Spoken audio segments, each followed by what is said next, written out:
I say good morning. It's a good morning for me. I'm able to get to France without having to quarantine for 10 days on the way back. Really bad news for those people. 6,000 Brits we're told up to who are now about to become red list Mexico, trying to fly back before they have to face spending thousands of pounds on hotel quarantine and missing another couple of weeks of work. We were told that all the travel updates this week would make things simpler. Traffic light system, back to the 3, amber, red and green, and things would be back to normal. But it doesn't feel, I think, for a lot of people that things are back to normal. And a lot of people saying that those announcements this week were basically coming rather too late for the travel industry. Is that the case? I mean, obviously, we're now into August. We haven't had anything like the recovery this summer that we were hoping for. We're still operating at a fraction of where we were in 2019. It's better than nothing. It's better than we were a week ago when they were flirting with the idea of amber plus lists and potentially people being stranded overseas, all over Europe. So that's gone. So we've got a slightly simplified system with just the 3 tiers now, plus the green watch list. But I think the problem is that people have decided it's very, very late in the day. They're either doing staycations or they've just thought we'll just leave it now for this year. We'll save for next year, or we'll do something in the winter. So the countries that have gone on the green list, they're not traditional summer holiday destinations. With the greatest of respect to Slovenia and Germany, people want to go to the Med and to Greece and the Spanish islands, and we've still got the situation with very expensive tests, even for the fully jabbed and coming back from green countries, which is just not happening across Europe. So that is adding a lot of complexity and a lot of cost to family holidays. And if we're not careful, we'll end up with a situation where it becomes a preserve of the rich again. Absolutely. But it already is. I mean, there's other rich people who happen to be lucky enough to be working all this year. And again, a lot of it depends on people's priorities. And my people always tell me, off you go on holidays, it's the only thing I'm interested in spending my money on. But I mean, the MPs have been very critical this week. Travel tests are saying that they've been condemned as a rip-off by MPs. I mean, we know those are a massive rip-off. Just looking to organise some for our going out to France today and of course organising the back, and you have to pay a fortune for those extra tests when it's within 24 hours, as some countries like France require. You're looking at frankly hundreds of pounds in some cases for one child who's unvaccinated.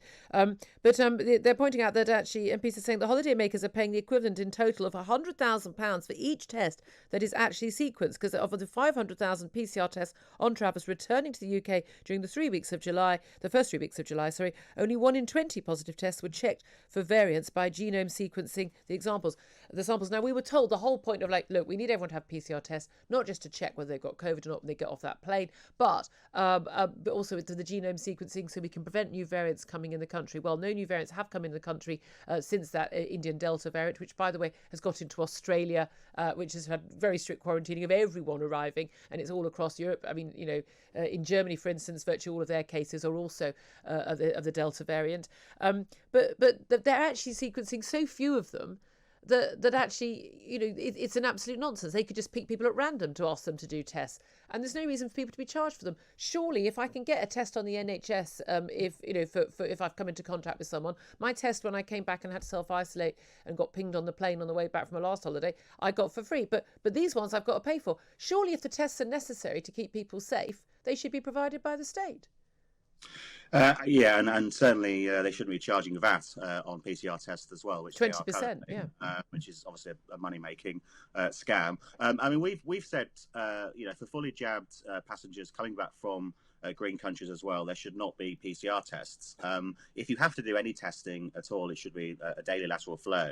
If you are then positive from that daily lateral flow test, you can then maybe take a PCR test, but you are also doing a pre-departure test. So that's and there is genomic sequencing going on in the country that you've been in. It's not as if we've got a monopoly on genome sequencing capability here in the UK. So you've got a pre-departure test. You then have a lateral flow test here in the UK. If you are positive, you then take a PCR test. That seems like quite a good balance to us, and it would really bring down the cost of travel. At the moment, PCR tests are a tax on air travel, another tax on air travel. And can often be more expensive than the actual flight. But again, also, the government simply needs to say, You cannot charge more than X amount for this item. It's we will not actually, you can't even be licensed to do this test. This test will not be accepted. When you go to the airline check-in and or as one of these tests, and we're going to put a cap of £30 on them. That's what other countries in Europe have done. It's €30. That's all you have to pay for these things. And in fact, in France, if you're a French, I know you don't actually have to pay for any of the tests, even for travel. They've decided it's a national good. They want people travelling again.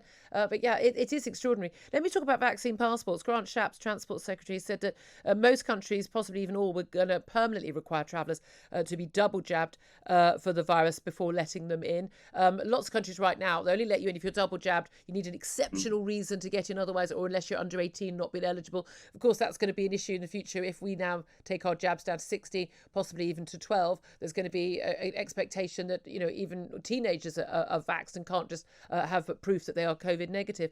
This is going to be a real issue for a lot of people. Now, one of the many reasons I got jabbed was because having already had COVID was protecting older people, and like whether I needed to boost my antibodies after a year, but also that I thought, international travel is what I like doing.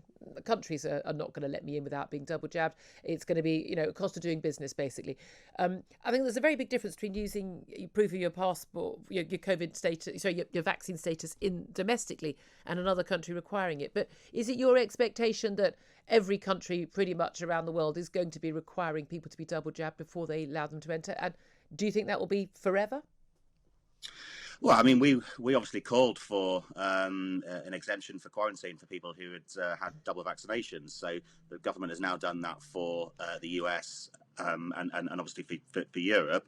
I think it's too early for Grant Shapps to talk about that happening indefinitely. It sounds to me as though it's something that he's doing to try to push younger people into the right direction in terms of getting jabbed, around the domestic arena and nightclubs, etc.